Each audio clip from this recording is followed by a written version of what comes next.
in this scenario where everything, like Iran is facing destruction by the United States and Bashar al-Assad is going to be assassinated, that Russia is going to do nothing. What do you think of It is not easy question.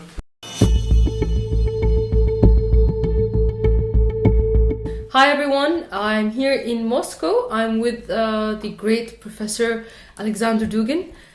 Thank you so much for having me here. You're welcome.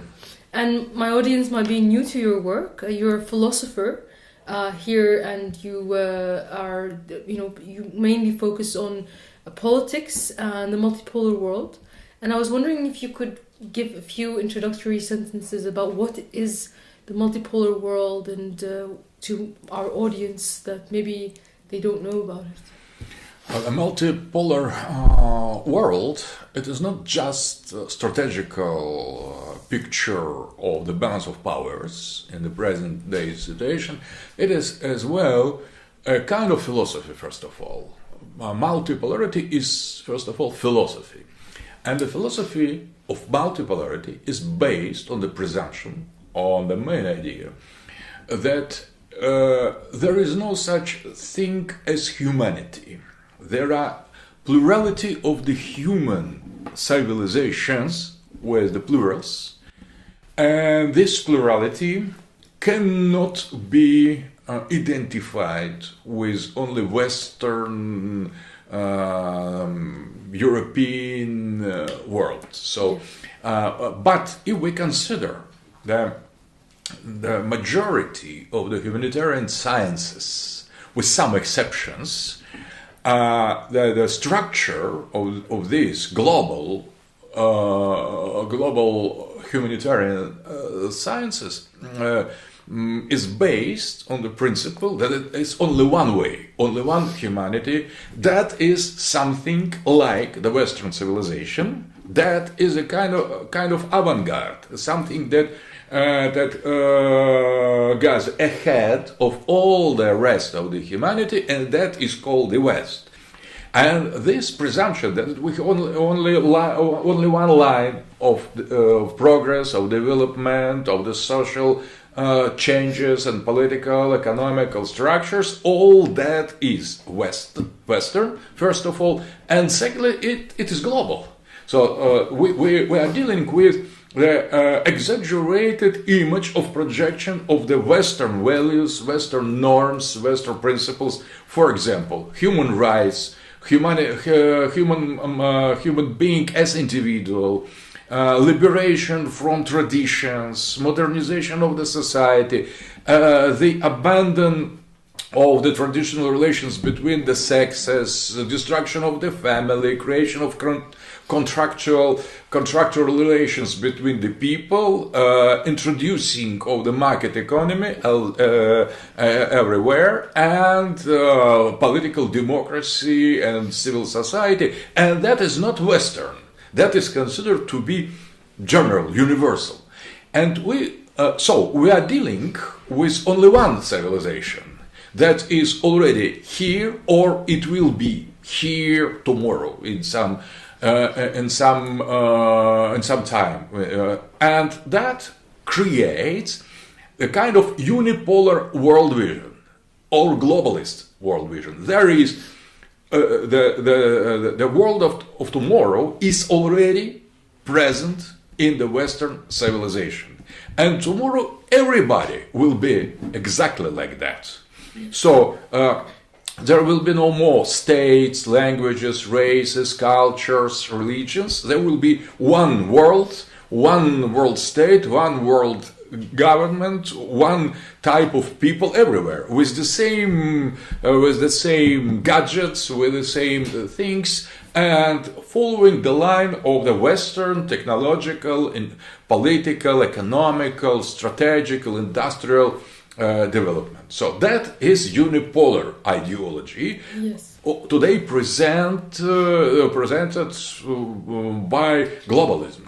So globalist. Yes. But what is important? This vision is distributed in all society. It prevails not only in the West. It prevails as well in the East. For example, education, sciences in Islamic world, in Russia, or in China, or at India, in Africa, in Latin America, everywhere we share the same unipolar vision. All our sciences are based on that, and humanitarian and natural, and multipolarity is a kind of alternative vision. So it starts with the affirmation there we are dealing with different humanities. There is one Western humanity and not Western humanities. For example, Chinese humanity, Indian humanity, Russian, Eurasian humanity, Islamic humanity, African humanity. And they are more or less the same as civilizations with the S. So multipolarity accepts not only the difference in the speed of the presumably unique, universal way of the historical development, following the example of the West, but affirms and believes that each civilization has its own goal, its own direction, follows its own principles, and represent totally autonomous and sovereign world, sovereign cosmos. And that is, for example, Islamic society is hitting its own vision of the future, of the past, of the identity, of what is good, what is bad, what is acceptable, what is despisable, so deplorable. So each civilization is considered to represent a kind of planet. So our planet is the planet of the planets. So our humanity is the humanity of the humanities. Our human earthly civilization is the kind of sum of the civilizations of the earth, Russian earth, Islamic earth, Western earth. So there is not only one humanity, only one society, only one time and space and history. We are dealing with the plurality, and these civilizations should be accepted as such, as they consider themselves, not projecting on them what we think about them from outside. So we need to be honest with them, to accept their principles and to deal with them accordingly. That is multipolarity. And when we try to inscribe or put this multipolarity in the concrete reality, we see that it is not just fantasy or just philosophy, it is already something that is happening on the international level. Mm-hmm. So that is multipolarity, that is the club of BRICS, where we see all these civilizations present except the Western. So Russian, Chinese, Islamic, African, Indian, and Latin American. So the multipolarity as well could be described as a manifestation of new actors of main international relations, not national state anymore as was before. But these civilizations represent something like civilizational state or civilization state. And this term is often used in China, in Russia, for description of our political structures. So the civilization state, it is new actor of international relations, but it is not just fixation or the name for international order, but as well that is a kind of manifestation of the alternative philosophical vision. So first of all, multipolarity is the alternative philosophy. So I'm going to play devil's advocate, because I've actually met people who believe in this unipolar world. The globalists, they think there should be no borders, they support all of the wars, They push all of the color revolutions, even in Iran. And they argue with me that I am hypocritical because I'm calling, for example, in my own country, Syria, like resisting the Al-Qaeda terrorists and ISIS and how they wanted to force people to live in a certain way. But at the same time, I don't support the color revolution, for example, in Iran. And they say, well, shouldn't these human rights for women not to wear a scarf, they should be universal. This is their idea, like the universal nature of what is right and for some people and not others. My argument would have been, well, let people decide how they want to live. But in my country, we are deciding our own. We have a different history. We have Christians in our country. We have people who are, historically different to the rest of the Muslim world. Including Muslims themselves, just culturally so. But the argument they would say is that no, the unipolar way is the better way. And I would like to get to the philosophical heart of, if you agree, maybe we haven't made a statement of why multipolarity is better. Even we could say that there'll be less wars, but some people will say that the wars are necessary in answer to that. So, first of all, we could not answer seriously this question in the propaganda way. So, first of all, we should make reality check. In the humanity, there are those who share unipolar world with all the arguments that, for example, they say that there should be universal laws applied to all societies. But why impose on one society, for example, Iranian one, something that the majority of Iranian or all Iranians reject? Why? And reasons on the side of those who are in favor of unipolarity, that is because in the West it is like that. So Western experience and Western history and development of Western culture, Western society, they have led to such, for example, absence of the scarf by women. But what is interesting, that Christian tradition obliged the women, normal Christian tradition, obliged the women to have the scarves and obliged the men, the grown-up men, to have the birds. So that is nothing Christian or nothing especially Western, that is modern. So, and if the Western world has accomplished, has done such shift from the traditional society to the modern society, that doesn't mean that others should absolutely follow the same example. And we see this resistance against modernity, not only outside of the West, but inside of the West. There are many conservatives that would like to conserve their own traditions, values, customs, behaviors inside of Western society. There are so many Christians in the West who don't accept modernity, LGBT values, cosmopolitanism, and other things.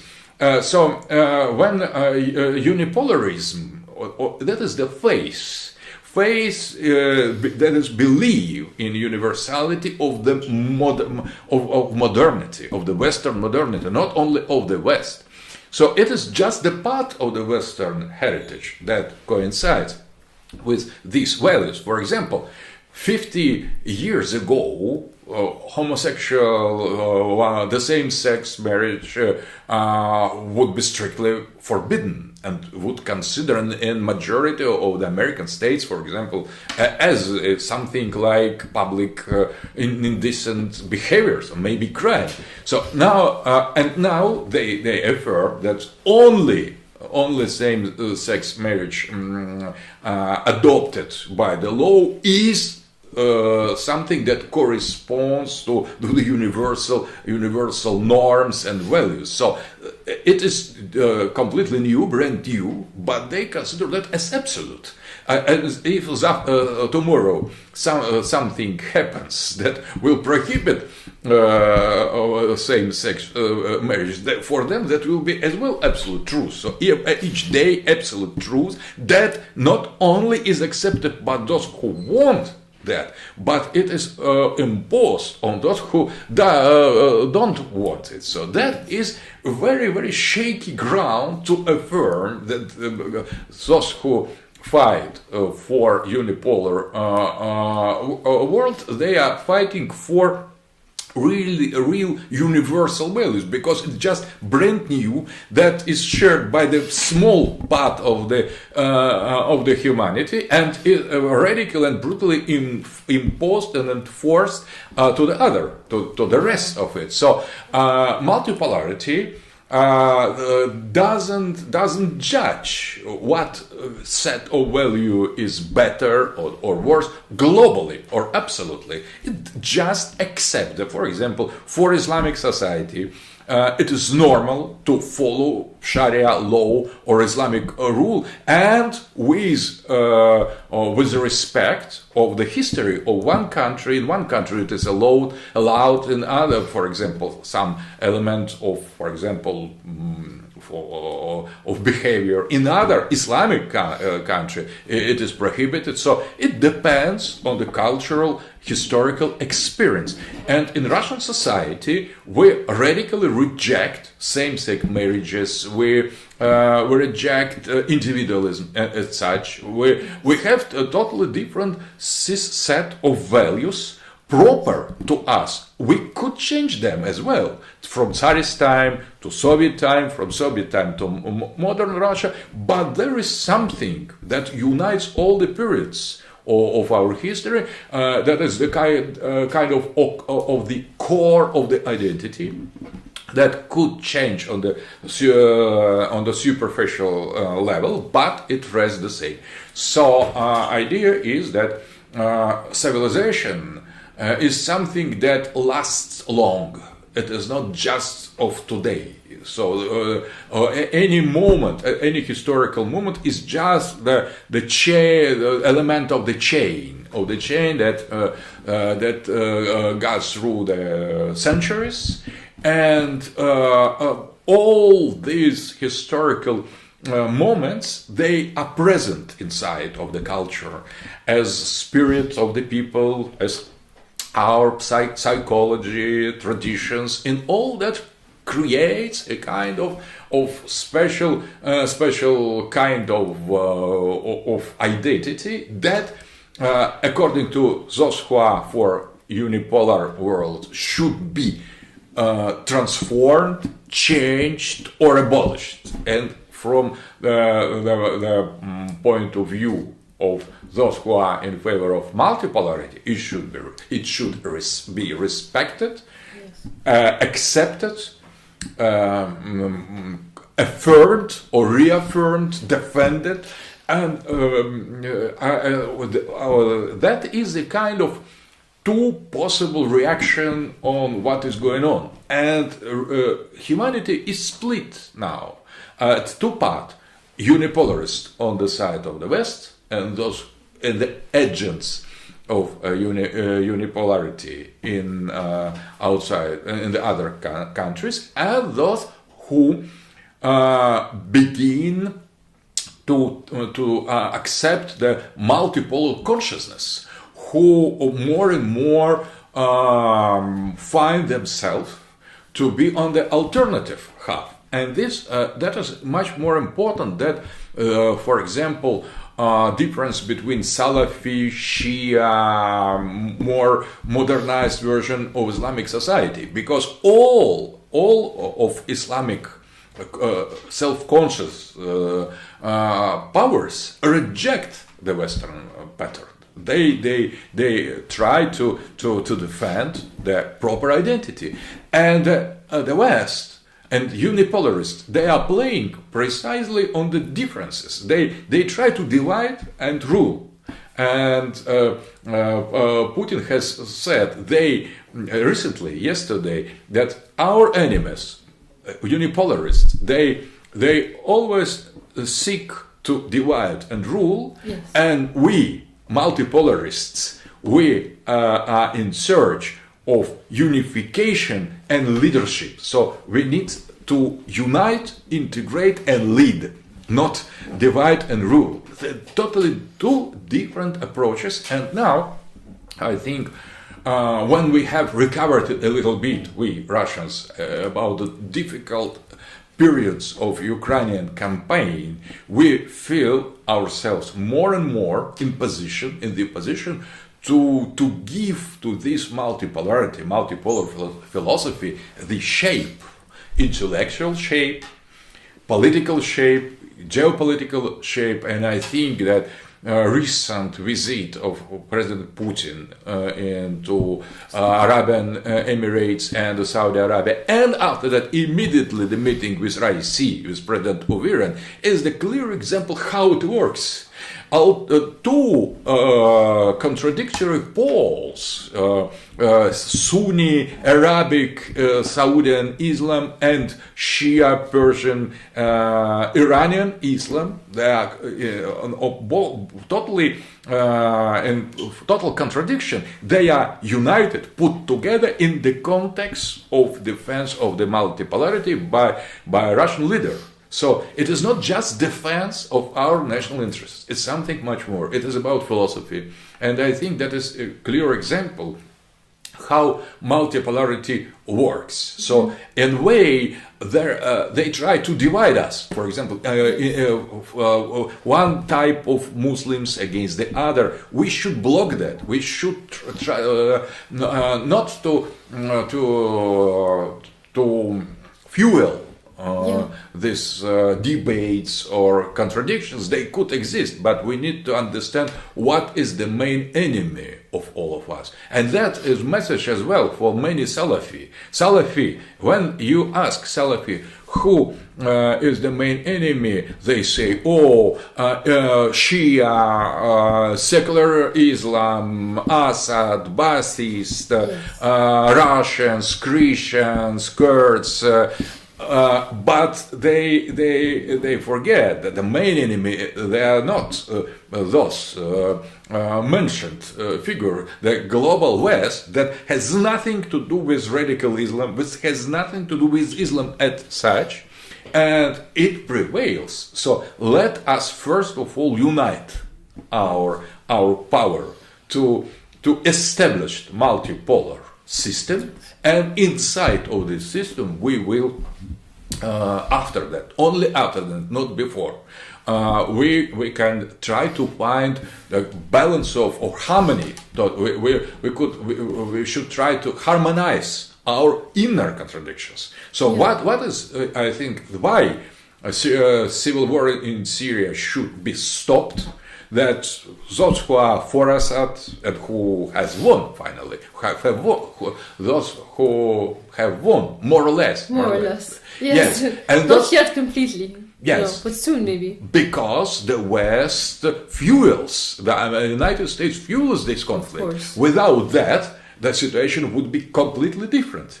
And that is why I think I suggest to understand the strategy of the main enemy. They try to divide us before we gain independence. Before that is the moment we could solve contradiction after. But what American troops do in the Syrian territory, American military bases, they should be totally.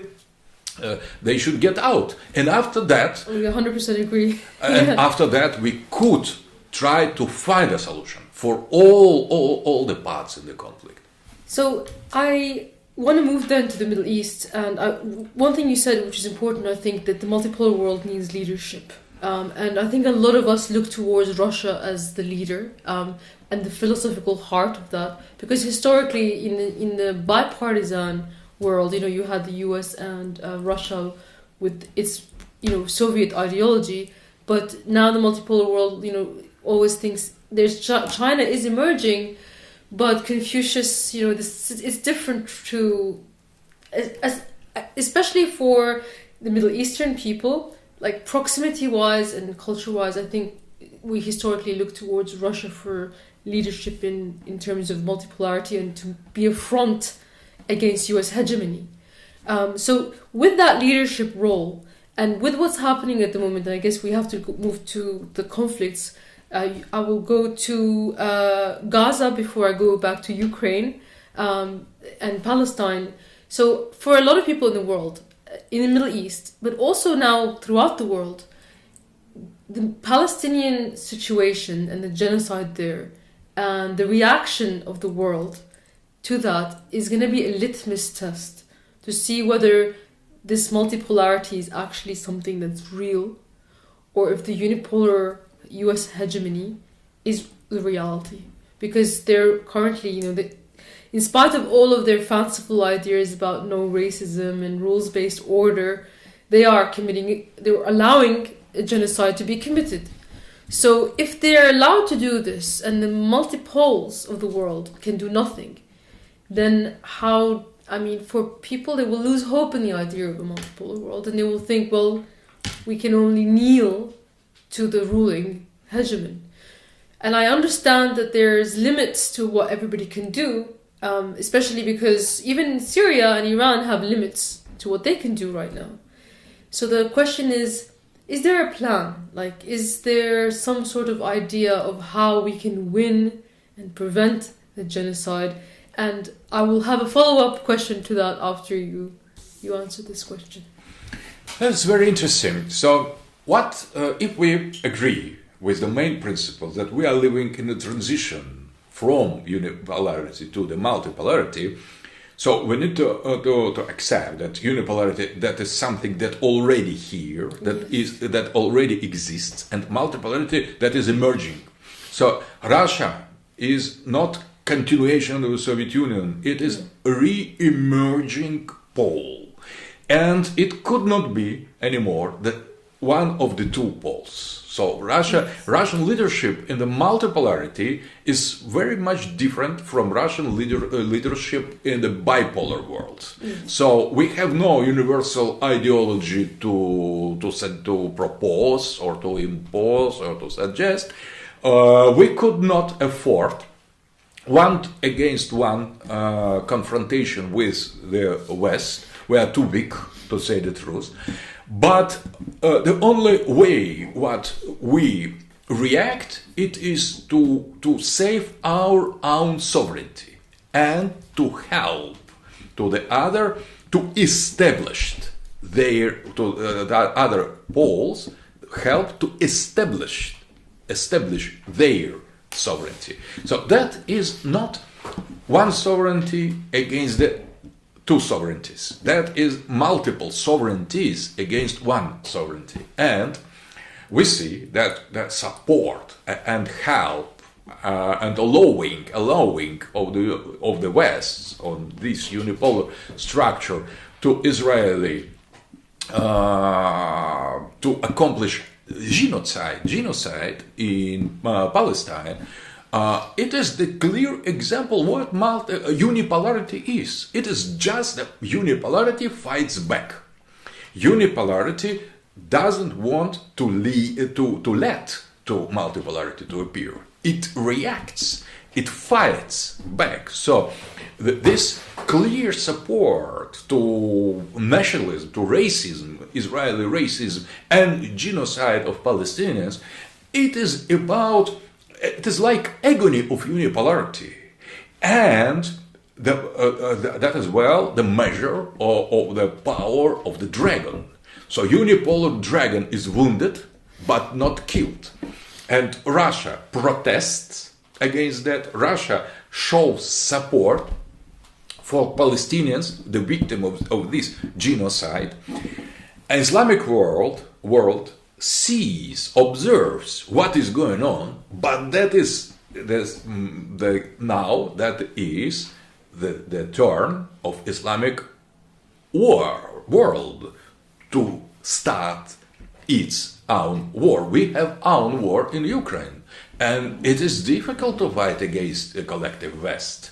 So we experience very hard times fighting against, not against Ukrainians, against the West in Ukraine. So, and this time and in Syria.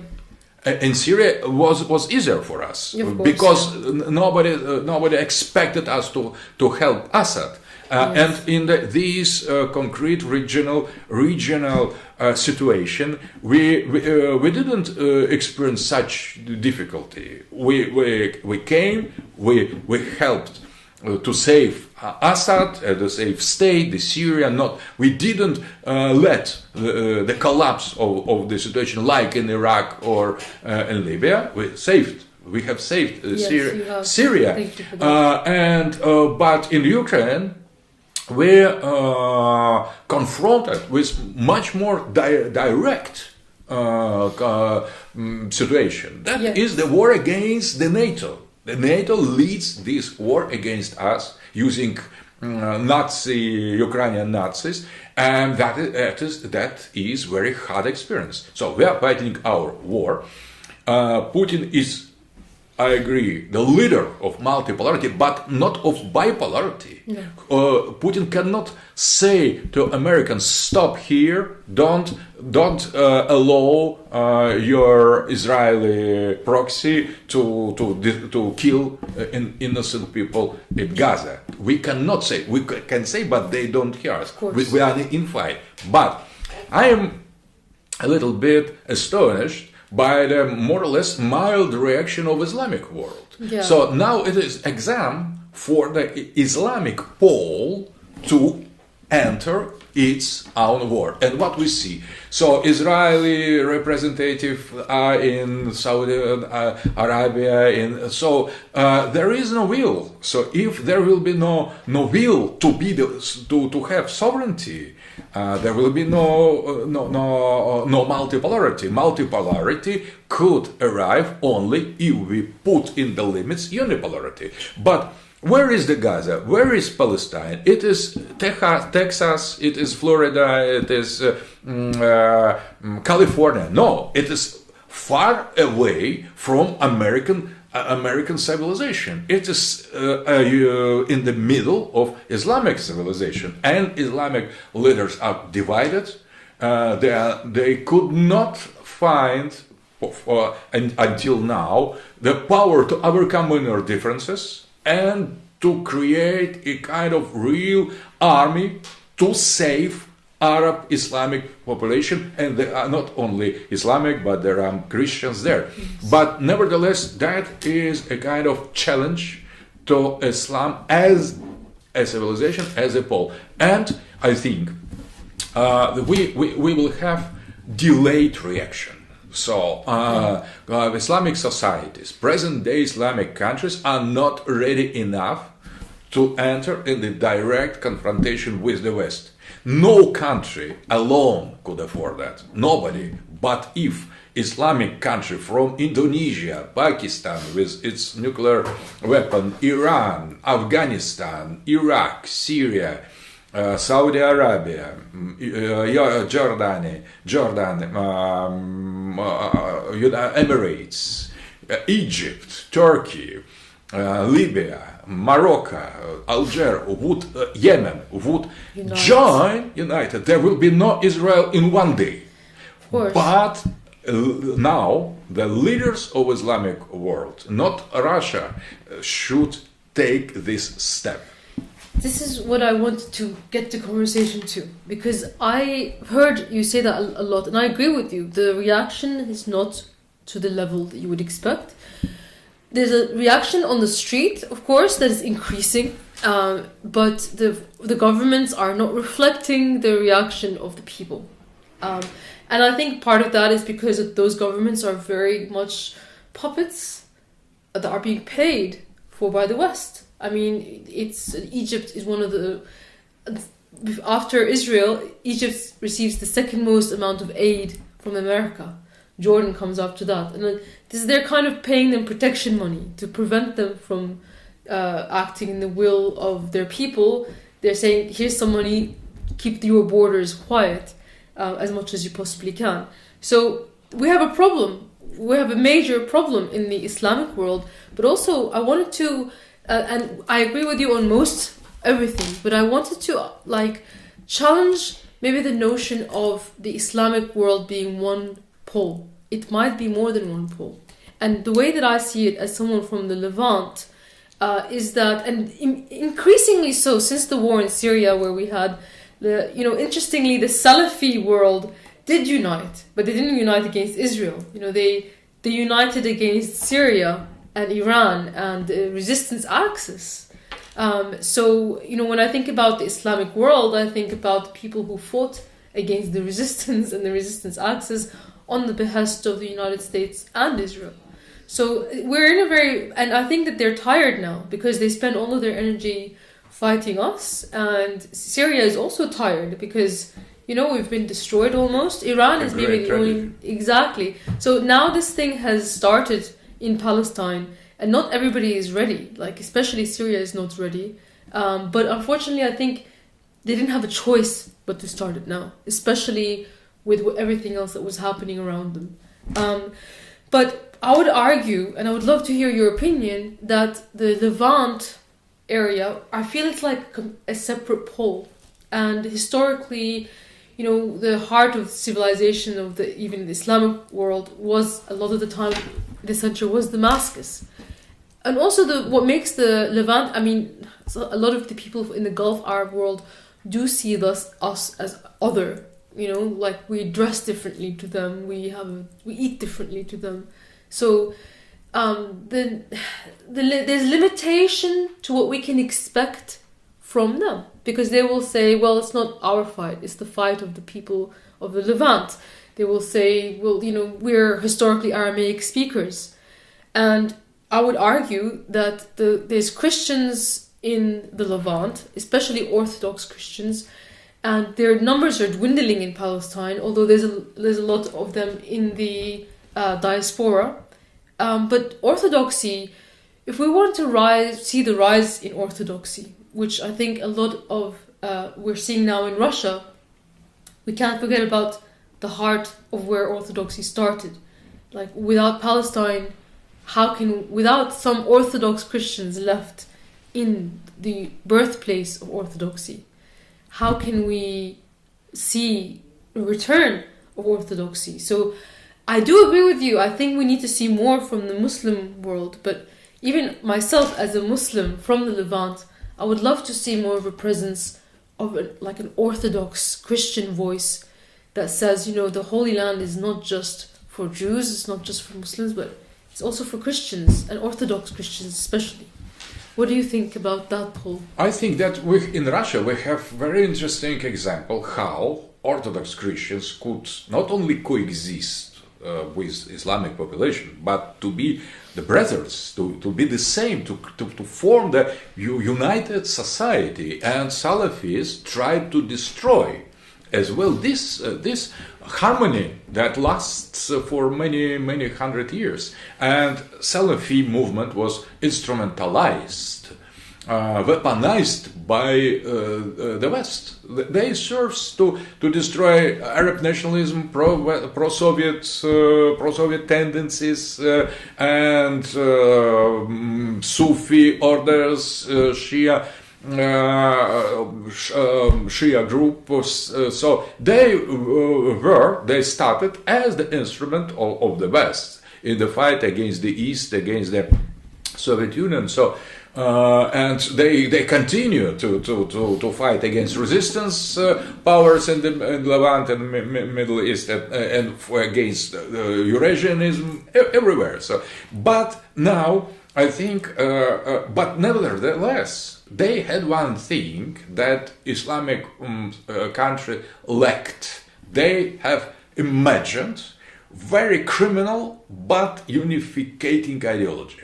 And that Islamic State, Salafi, they have suggested to to discard any differences of the Islamic societies and to impose on them very simplified version of how we need to understand Islam without traditional mazhabs. That was the kind of like a Wahhabi. Yes, the Wahhabis. But and I think that Christian population of the Levant is not, to say seriously, very important factor in this, unfortunately, but that is the case. They existed in the Ottoman Empire, they existed in Umayyad Empire, Christians. They existed in Abbasid Empire. So they in Caliphate, they had their place. And it lasted more than 1,000 years. Only when the liberals came, when they began this bloody religion fight that didn't exist for centuries. So, but I think that what we need it is to imagine a new version of multipolar Islamic pole. So not just unification of this of a kind of simplified, radical, extremist ideology, but to find a way how unite without leveling the differences, without annihilating the differences. And there are 4 caliphates of main caliphate. First of Muhammad, second Umayyad with the capital in Damascus, precisely, and that is why in the many eschatological prophecies Damascus was mentioned. So that is why it is in the center of our attention now, Syria and Damascus. Umayyad Caliphate, second. Third was Abbasid Caliphate, precisely with the center in Levant, in the Mesopotamia, in Baghdad. So that was very important time. And after that, fourth Caliphate was Ottoman Empire. Yes. I consider them from Christian, Orthodox, multipolar point of view.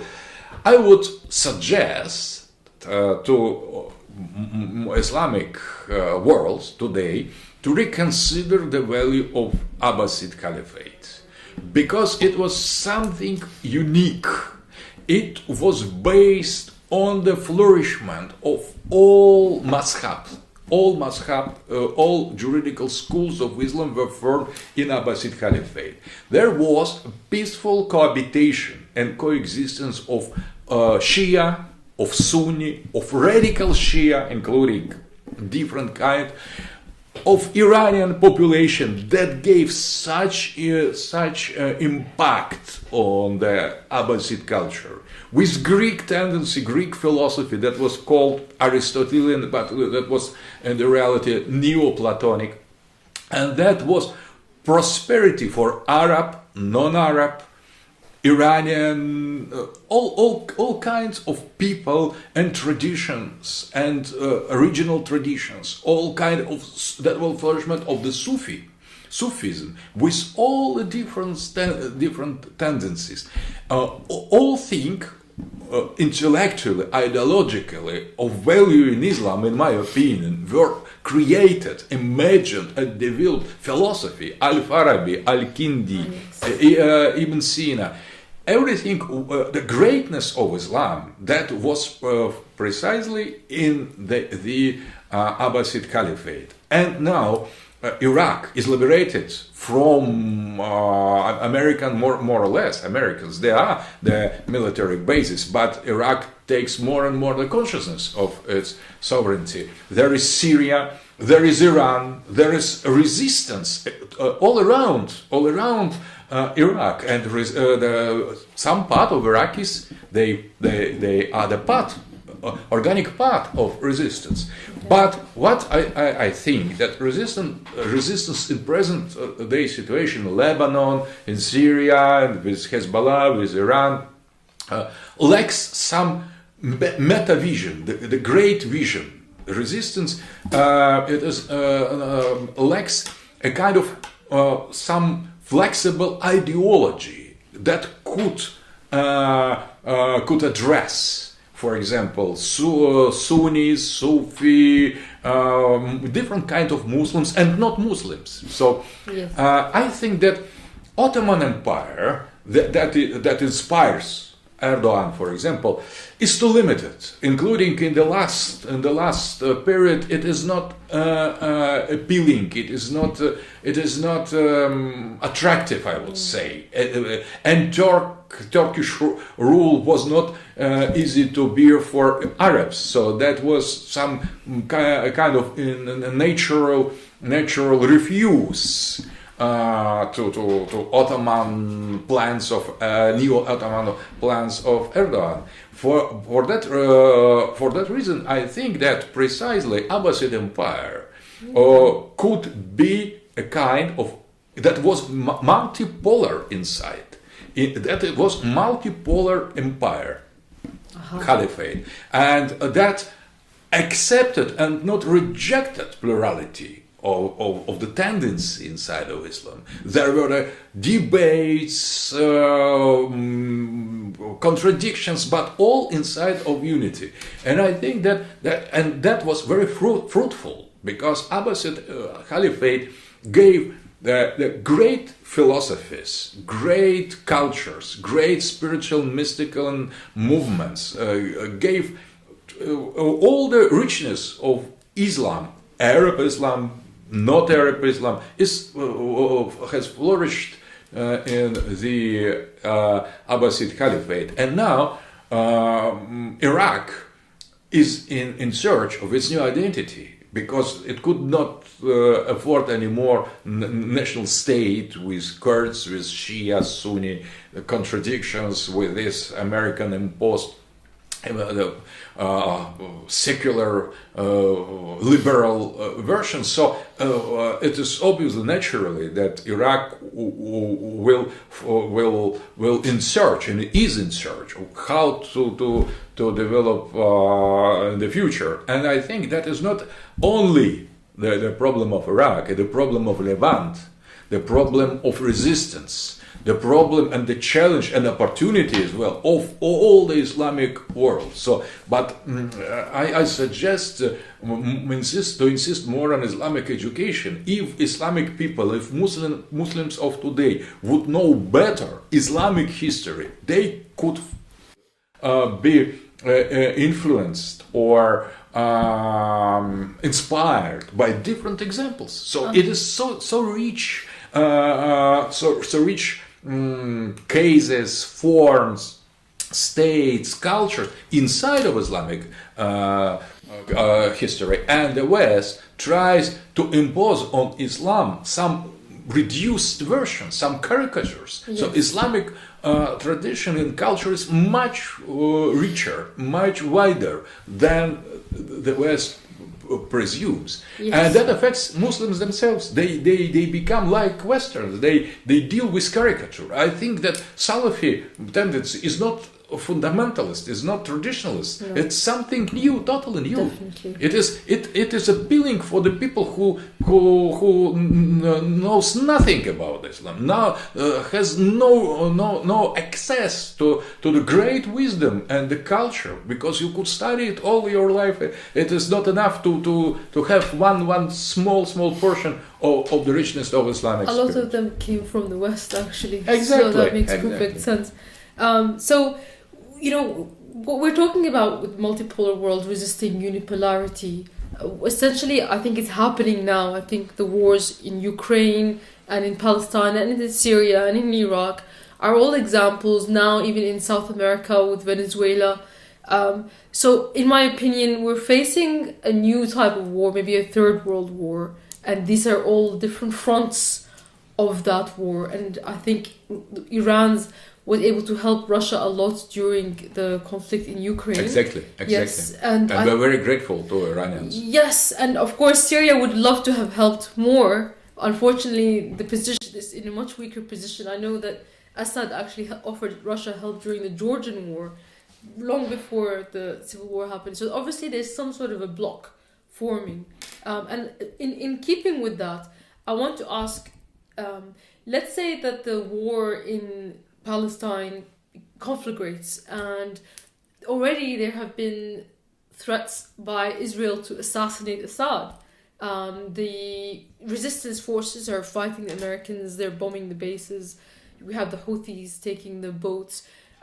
This can expand potentially to a very open front in Lebanon, at least. And this front could move further with Iran and Syria, and not even Israel, maybe even the Americans. And a lot of Israelis that I've heard from have this sense of security that Russia will do nothing, that Russia will remain neutral in this scenario and just watch everything in the resistance axis be destroyed. And they cite the fact that Russia has had good relations with Israel, and that there are many Russians of Israelis of Russian descent in Israel, as the reason why they believe that in a scenario where everything, like Iran is facing destruction by the United States and Bashar al-Assad is going to be assassinated, that Russia is still going to do nothing. What do you think of It is not easy question, but now we are fighting United States of America. We are in fight, in war. So that means that we already participate in the war. That the problem is that Islamic world or resistance doesn't participate yet on the full scale. it? May yet, though. In the scenario that it does. Yes, so for example, if we consider that United States of America should fight in two fronts at the same time, that will weaken at least one of them. Mm-hmm. For example, if the start in the Middle East, the real war, immediately our troops will stand at Lvov, immediately, in 1 week. If we will be obliged, the West will be obliged to diversify their power, we immediately wins in Ukraine. But Russia, with Ukraine won, as submitted, it's different Russia. So I don't believe that they could invade Syria or destroy Iran in 1 day, in 1 week. No, that will be the war. If there will be the war, we are already participating in this war. But in a different front, the Ukrainian front. If there will be the problem with Venezuela, there will be the third front. And it could happen with Britain Guyana. Now the conflict is emerging. If there will be Taiwan problem, there will be fourth. Front. Yes. And imagine, this would be great, actually. Absolutely. Imagine if now we could stay in one front when all the power of the West is on the side of Ukrainians. And Ukrainians, more than that, they are Russians. That is why they fight so well. And they are, for example, fighting with Polish, Germans, and French. It will be a joke, but we are fighting ourselves. And they are strong Russian men and women.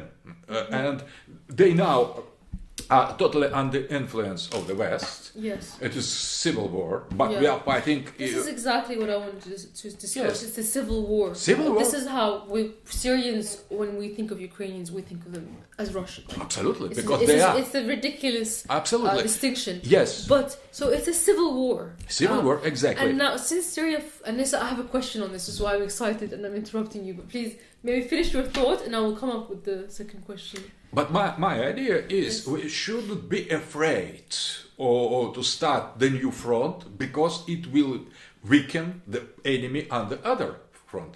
But if we understand that we are fighting not only for Russian national interests, for Arab, Syrian, Hezbollah, Lebanon, Palestinian, if we fight the same war, America fights obviously the same war. Liz Truss recently has said, if you consider Ukraine, Gaza, and Taiwan 3 wars, you are wrong. Three fronts of the same war. So they understand that very well. We understand that very bad. So if they know the enemy, we don't know our friends. Absolutely. I think that's a major problem. And that's why they win. They win because they divide and rule. Yes. And Iranians see better than everybody else. That's Assad true. sees better than everybody else. That if you help Russia now, Russia will help you forever, not just now. And the same front, if you open the front, the real front against Israel, Russia fighting with the United States, not with Israel, will be obliged to continue fight against the West, United States, in other fronts. Maybe not directly, but Iran doesn't fight directly with the troops. Not yet. Not yet, but that will Depends on how exactly how serious evolves. Absolutely. So to expand the front against the main enemy that is called unipolar world order, it is in interest of everybody. So I wouldn't be sure that the West fighting us again in Ukraine could afford the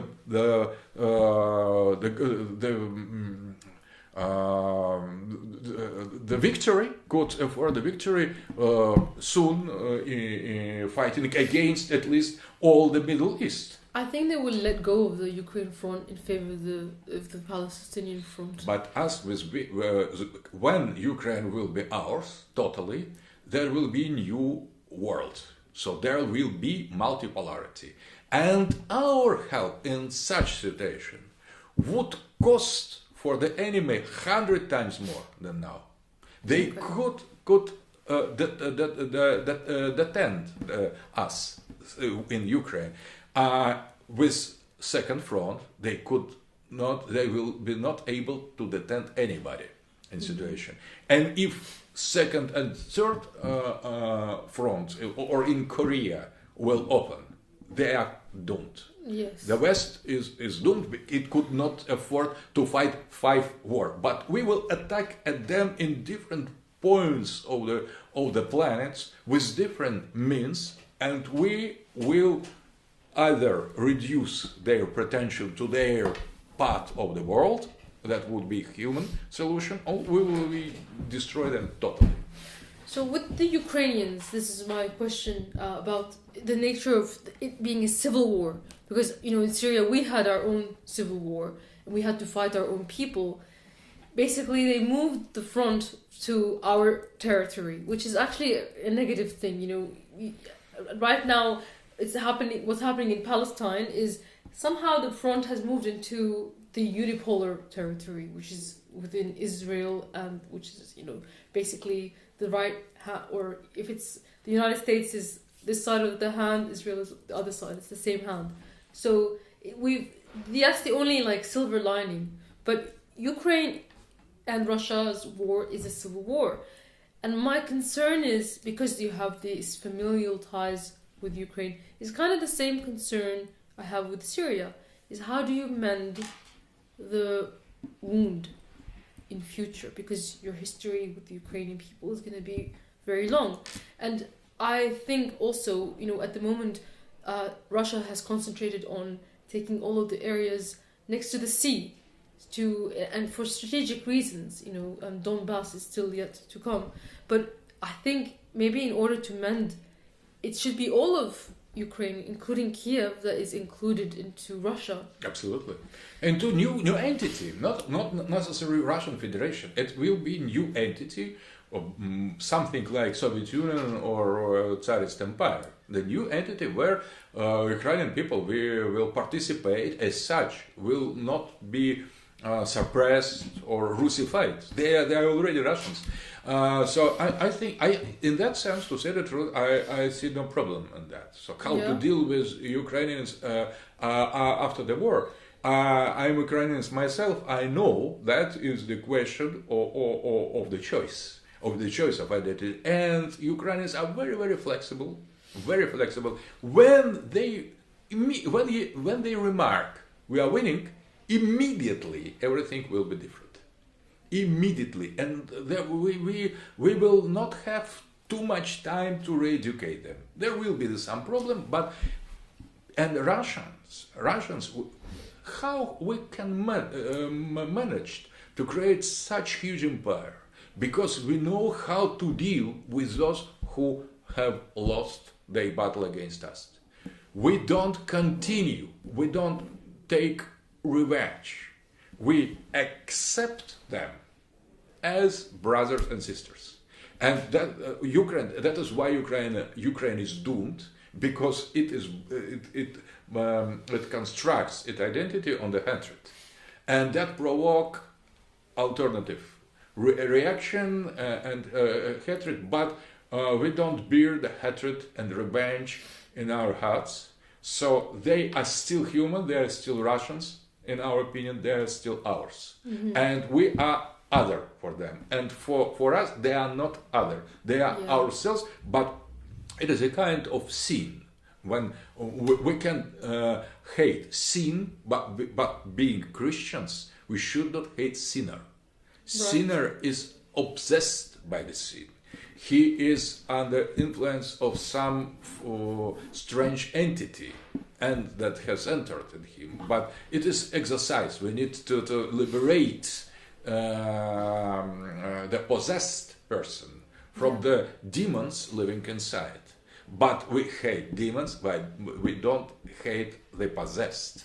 And that differences in our civil war with Ukraine is much easier than white against red, because in that civil war, whites against reds, both sides were possessed by demons. Who should make exorcism wasn't clear. It is not clear yet now. So, and with Ukraine, it's totally clear. They are Russians who have betrayed their Russianhood, their tradition. They came with the main enemy of tradition, of identity, with LGBT, with NATO. That is betrayal not of us, but of themselves. And that is why I think that there will be no problem after the victory. The victory is problematic just now. It is better, but it is because we appeared to for ourselves to be weaker than we pretend.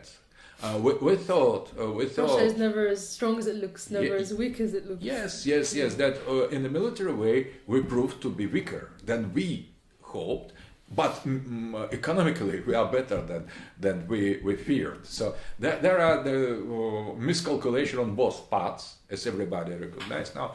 And I think that, but now we are improving. We are in a good way. And so I have no fear of the war in the Middle East. I think it will start sooner or later, and very hard war. I expected it sooner. Maybe it will be delayed, but it is. If Zapad wouldn't stop, if the West wouldn't stop, there will be the war.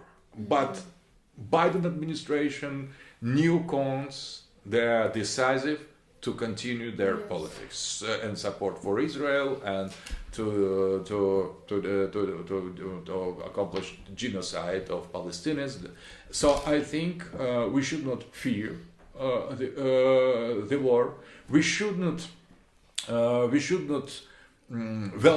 welcome the war. It starts when it starts. But we should be prepared to the long fight for multipolarity, and we should to see into the future in very positive and optimistic mood. Fantastic. I have one last question for you, because most of my audience are from the West. They're mainly American, and so I wanted to move there very quickly. I know I've taken a lot of your time, so I apologize.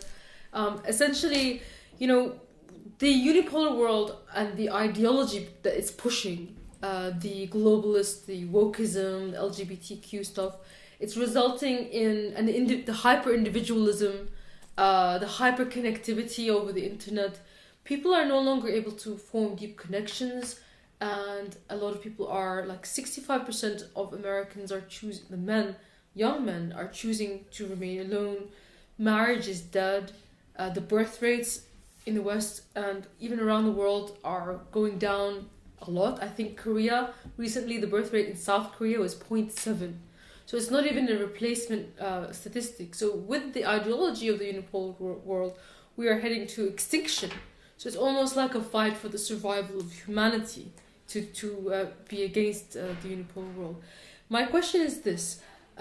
You mentioned the Abbas Caliphate and how we can go backwards. A lot of people don't believe it's possible to go back, as they think that time only moves in one direction, or they believe in the Kali Yoga where it's cyclic. But is it possible to reverse the trend? I wonder, have you ever heard of the mouse utopia or the rat utopia experiment, where there's a behavioral sink, and at a certain point when society collapses, there's no reversal. There's not even a cycle. There's just all the way down to extinction. And a lot of people are having this kind of defeated view of the world where there's no hope and we're all going to be finished and annihilated because of this transhumanist ideology. Is there hope? Can we reverse things? That is the last question. Absolutely. I have deep conviction, deep belief that everything is reversible. Nothing disappears forever, and everything that has real meaning and a real being, or had real being, still have its place in being. Maybe it is hidden, maybe it is an occultation, but it is always here as a cult imam in the Shia tradition. There is always imam. You cannot imagine the world without imam. It could be open, it could be hidden. So, and that gives us possibility to reverse the logical things in any situation, in the worst situation. Still the redemption is possible. So, and that is as well the deep truth of Christian faith, because Christianity insists that the God has created the heart of the man with absolute freedom. And if you're absolutely free, you can make absolutely free choice in any situation. In the darkest corner of Kali Yuga, you are not doomed. You can resist, you can revolt, you can say no, you may be punished, you may be tortured, you may be killed, but you still save the dignity of the human being. And I have all the hope in American society, in European society, then in some special moment can reverse the line of, and can revolt against those killers who has usurped the power over their society, and they could restore the order, the dignity, the birth rate, the traditional values proper to the West, proper to their own sacred tradition. The West has lost the sacredness, but you cannot lose sacredness totally. It is hidden, but it is still here. You should discover it. It is difficult. It may be more difficult than ever, but it is still possible. So I believe the revival of American society, of American men and women, and I believe in the restoration of the great state and great normal traditional families in Christianity and the sacredness, as well for the European society. And we don't fight against them. We are fighting against globalists that misrepresent their own society, and and the Western society is the first victim of those killers, those maniacs, those fanatics who now lead the Western world. They lead the world and Western world, first of all, into the abyss. Yes. We should resist, we should react, we shouldn't be afraid, because the truth will win